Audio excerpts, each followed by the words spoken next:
ఓం గంగణపతే నమ. ఐం సరస్వత్యై నమ. శ్రీమాత్రే నమో నమ. యా దేవీ సర్వభూతేషు మాతృరూపేణ సంస్థితా నమస్తస్యై నమస్తస్యై నమస్తస్యై నమో నమ. ఓం నమ శివాయ. శివాయ గురవే నమ. క్లీం కృష్ణాయ గోవిందాయ గోపీజనవల్లభాయ శ్రీకృష్ణ పరబ్రహ్మణే పరంజ్యోతిషే నమ. క్రీం క్రీం మహాకాళికాయ నమ.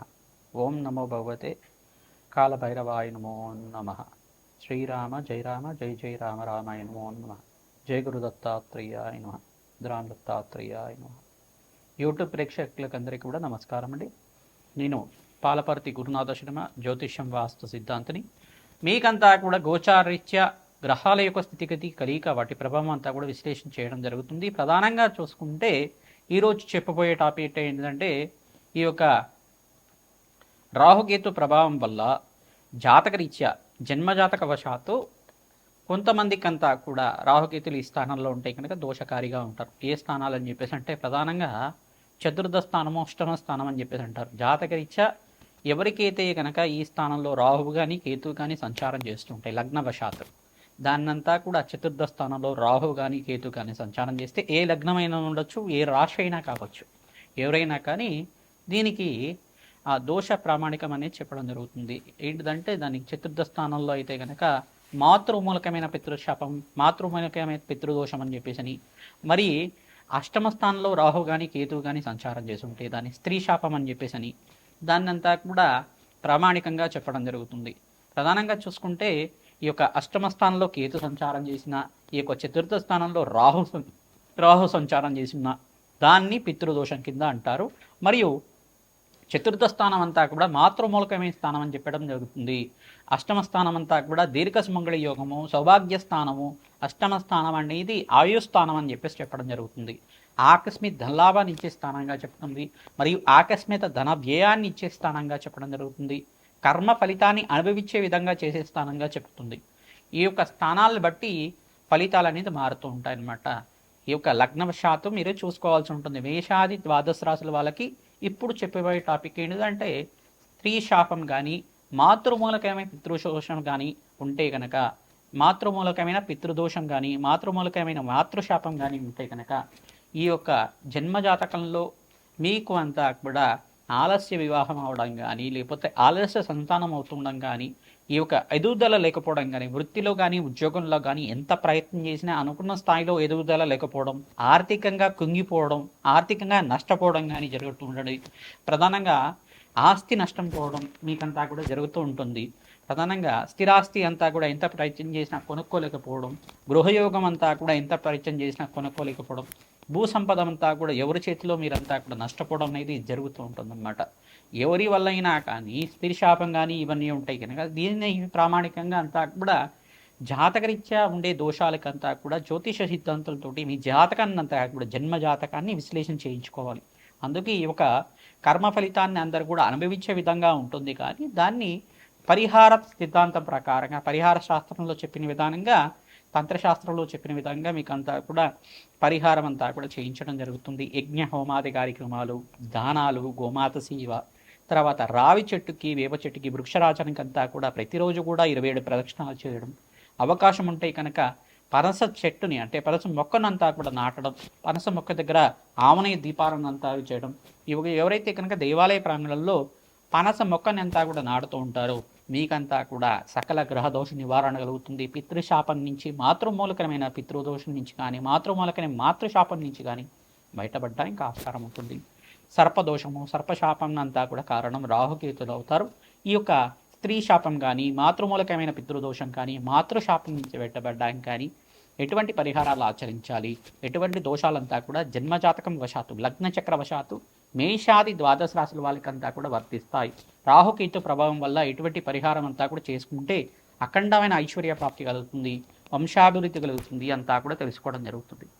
వృషభ రాశి జాతకులకి ప్రధానంగా మీ జన్మజాతకంలో కనుక లగ్నవశాత్తు చూసుకోవాల్సి ఉంటుంది. లగ్నవశాత్తు ఈ యొక్క లగ్నం తెలిసి ఉంటే లగ్నాన్ని చూసుకుంటే వృషభ లగ్న జాతకులు కానీ, వృషభ రాశి జాతకులు కానీ ప్రధానంగా మీ జన్మజాతకంలో చతుర్థ స్థానంలో కేతు ఉంటే దాన్ని మాతృమూలకమైన పితృదోషం అంటారు, మాతృశాపం అంటారు.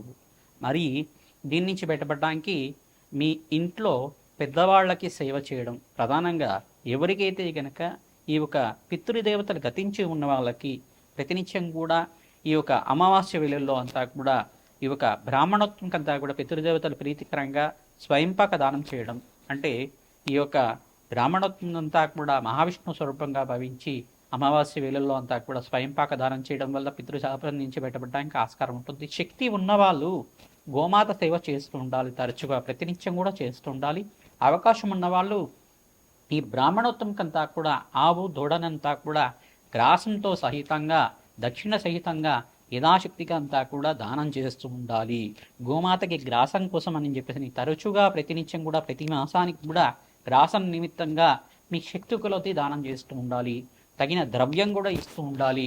మరి దక్షిణ సహితంగా దాన్ని పోషించడానికి దక్షిణ సహితంగా కూడా దానం చేయడం వల్ల సంపూర్ణ గోదాన ఫలితం అంతా కూడా లభిస్తుంది. మీకు శక్తి కొలది చెయ్యండి, తద్వారా మంచి ఫలితం పొందడానికి ఆస్కారం ఉంటుంది. ఈ యొక్క గోమాత సేవ చేస్తూ ఉండడం, గోదానాన్ని చేయడం వల్ల సకల శాపాల నుంచి బయటపడడానికి ఆస్కారం ఉంటుంది. మాతృమూలకమైన పితృశాపం కానీ మాతృదోషం కానీ మరియు ఒక అష్టమ స్థానంలో ఉంటే రాహు కానీ కేతు కానీ ఉంటే కనుక కేతు అష్టమ స్థానంలో ఉండి ఈ యొక్క సంచారం జరుగుతుంటే లగ్నవశాత్తు జరుగుతుంటే కనుక ఈ యొక్క మాంగళ్య దోషం అంటారు. మాంగళ్య దోషం నుంచి బయటపడడానికి ప్రతినిత్యం కూడా సువాసిని అర్చన విధానం చేయడం, మంగళగౌరి దేవి ఆరాధన చేయడం, కాత్యాయని నవని పాటించడం, మరి మహాలక్ష్మీదేవి ఆరాధన విశేషంగా చేసుకుంటడం, దేవి ఖడ్గమాల స్తోత్రాన్ని ప్రతినిత్యం కూడా పఠిస్తూ ఉండడం వల్ల సకల మాంగళ్య దోషాల నుంచి బయటపడడానికి ఆస్కారం ఉంటుంది. సర్వమంగళ మాంగళ్యే శివే సర్వార్థ సాధకే శరణ్యే త్ర్యంబకే దేవి నారాయణి నమస్తుతే. ఓం సర్వమాంగళ్యాయ నమో నమః అనే నామాన్ని, సర్వమాంగళ్య దేవియే నమః అనే నామాన్ని అంతా కూడా సర్వమాంగళ్య స్వరూపిణ్యే నమః నామాన్ని కూడా ప్రతినిత్యం కూడా చేసుకోవచ్చు. ఎవరైతే కనుక అమ్మవారికి ప్రీతికరంగా ఈ యొక్క నామాన్ని ప్రతినిత్యం కూడా చదువుతూ ఉంటారో సర్వమాంగళ్య స్వరూపిణ్యే నమః అనే నామాన్నంతా కూడా చదువుకోవడం వల్ల సకల సౌభాగ్యాలు లభిస్తూ ఉంటాయి. సర్వశత్రు నివారణ కలుగుతుంది. సకల సౌభాగ్యాలు లభించడానికి ఆస్కారం ఉంటుంది. దీర్ఘ సుమంగళి యోగం సిద్ధించడానికి ప్రతినిత్యం కూడా సువాసిని వచ్చే విధానం మంగళవారం పూట, శుక్రవారం పూట, గురువారం పూట గురుపుష్య యోగంలో కూడా ఆచరించడం వల్ల మంచి ఫలితాలు పొందుతారు. ప్రతినిత్యం కూడా శ్రీసూక్త విధానంగా యజ్ఞ హోమాది కార్యక్రమాలు పాటించాలి. పసుపు కొమ్ములని దానం చేయాలి. ముత్తైదువులకంతా కూడా అమ్మవారి స్వరూపంగా సువాసిని వచ్చే విధానం ఆచరిస్తూ ఉండాలి. ప్రతినిత్యం కూడా దేవతా అర్చన చేస్తూ ఉండాలి. రావి చెట్టు దగ్గర ఈ యొక్క ఆవునేతో దీపారాధన ప్రతి గురువారం పూట మీరంతా కూడా చేస్తూ ఉండడం, మహాలక్ష్మి అష్టోత్తర నామాలు కానీ మంగళగౌరి అష్టోత్తర నామాలు కానీ చదువుకోవడం వల్ల సకల సౌభాగ్యాలు లభిస్తాయి. రాహుకేతువులు ప్రీతికరంగా నాగేంద్ర స్వామిని ప్రతిష్ఠ ఆచరించడం వల్ల సకల గ్రహశాంతి కలుగుతుంది, వంశాభివృద్ధి కలుగుతుంది, శీఘ్ర సంతాన యోగం కలుగుతుంది, అష్టైశ్వర ప్రాప్తి కలుగుతుంది, ఆస్తి తగాదాల నుంచి బయటపడడానికి ఆస్కారం ఉంటుంది, రుణబాధల నుంచి బయటపడడానికి ఆస్కారం ఉంటుంది, దీర్ఘకాలిక అనారోగ్యాల నుంచి బయటపడడానికి ఆస్కారం ఉంటుంది. మహాలక్ష్మి కరుణా కటాక్షాలంతా కూడా లభిస్తుంటాయి. ప్రతినిత్యం కూడా నవగ్రహాలకు ప్రదక్షిణాలు చేయడం వల్ల అఖండమైన సౌభాగ్యం లభించడానికి ఆస్కారం ఉంటుంది. సకల సౌభాగ్యాలు లభించడానికి సర్వమంగళాయ నమో నమః అనే నామాన్ని, ఓం సర్వమంగళాయ నమో నమః, సర్వమంగళ దేవ్యై నమః అనే నామాన్ని కూడా చదువుకోవడం వల్ల అమ్మవారి ప్రీతికరంగా ఈ నామాన్ని జపాన్ని చేసుకోండి, మంచి ఫలితాలు పొందుతారు. శ్రీమాత్రే నమః. మేషాది ద్వాదశ రాశుల వాళ్ళకి ప్రధానంగా చూసుకుంటే చతుర్థ స్థానం గృహయోగం కోసం చెప్తుంది, స్థిరాస్తి కోసం, భూసంపద కోసం చెప్తుంది, మరియు ప్రధానంగా చూసుకుంటే స్థిర ఐశ్వర్యం కోసం కూడా చెప్తూ ఉంటుంది. అంటే పితృదేవతలకు ప్రీతికరంగా పితృ ఆర్జితం అంతా కూడా పూర్వీకులు ఆర్జించిన ఈ యొక్క ఆస్తి స్థిరాస్తి లభించాలన్నా చతుర్థ స్థానము, అష్టమ స్థానం చాలా బాగుండాలన్నమాట. ఈ స్థానాలు కనుక రాహు కానీ కేతు కానీ క్రీతీకృతమై లగ్నవశాతం ఉంటే కనుక దానికి మాతృమూలకమైన పితృదోషం కానీ మాతృమూలకమైన మాతృశాపం కానీ లభించడానికి ఆస్కారం ఉంటుంది. ప్రధానంగా అష్టమ స్థానం ఆయుస్థానం అంటారు. దాన్ని అంతా కూడా మాంగళ్య స్థానము, దీర్ఘ సుమంగళి యోగం కోసం చెప్పే స్థానం అని చెప్పేసి అంటారు. స్త్రీలకి విశేషంగా ఈ స్థానాల్లో అంతా కూడా రాహు ఉంటే కనుక దీన్నంతా కూడా స్త్రీ శాపం అంటారు. పురుషులకు కూడా స్త్రీ శాపం వర్షించడానికి ఆస్కారం ఉంటుంది. ప్రధానంగా ఈ యొక్క అష్టమ స్థానంలో అంగారకుడు రాహు కలిసి ఉంటే కనుక దాని మాంగళ్య దోషం అంటారు. అంగారకుడు కేతు కలిసి ఉంటే కనుక స్త్రీ శాపము మాంగళ్య దోషం అంటారు.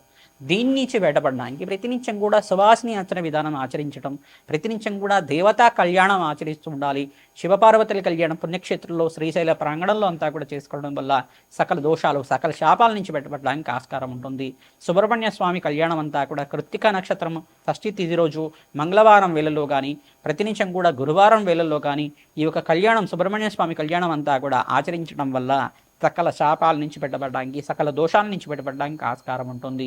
పుణ్యక్షేత్ర దర్శనాలు ఆచరించాలి. ప్రధానంగా దత్తాత్రేయ పుణ్యక్షేత్రాలు కానీ, ప్రధానంగా శ్రీకృష్ణ పరమాత్మ యొక్క పుణ్యక్షేత్రాలు కానీ, ఈ యొక్క అరుణాచలం పుణ్యక్షేత్రం కానీ, శ్రీశైల పుణ్యక్షేత్రం కానీ, కాశీపట్నం కానీ, ప్రధానంగా కాశీ పుణ్యక్షేత్రంలో కానీ మీరంతా కూడా అన్నదానం చేయించడం వల్ల, అభిషేక హోమాది కార్యక్రమాలు ఆచరించడం వల్ల సకల సౌభాగ్యాలు లభించడానికి ఆస్కారం ఉంటుంది.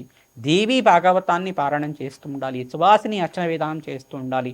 దేవీ భాగవతాన్ని అందరూ కూడా పారాయణం చేస్తూ ఉంటే కనుక, ప్రవచనాల్లాగా వింటున్నా కానీ దేవీ భాగవతంలో అమ్మవారి చరిత్ర అంతా కూడా ఉంటుంది. తద్వారా అమ్మవారి అనుగ్రహం అంతా కూడా శీఘ్రంగా లభిస్తుంది. మీకంతా కూడా సకల దోషాల నుంచి బయటపడి శీఘ్ర కళ్యాణ యోగం సిద్ధిస్తుంది. సకల శాపాల నుంచి బయటపడడానికి మీరంతా కూడా ఈ కార్యక్రమాలు చేయాలి. ప్రధానంగా శాంతి హోమాది కార్యక్రమాలు చేయాలి. ప్రధానంగా రాజశ్యామల యజ్ఞాధికృతులు, మాతంగేశ్వరి మూలమంత్ర జపాలు, తర్వాత బగలాముఖి శాంతి హోమాది కార్యక్రమాలు, కమలాత్మికాదేవి మూలమంత్ర జపాలు అంతా కూడా ఆచరించడం వల్ల జన్మజాతకంలో ఎటువంటి ప్రబలమైన దోషాలు ఉన్నా కానీ పరిహారం అవడానికి ఆస్కారం ఉంటుంది.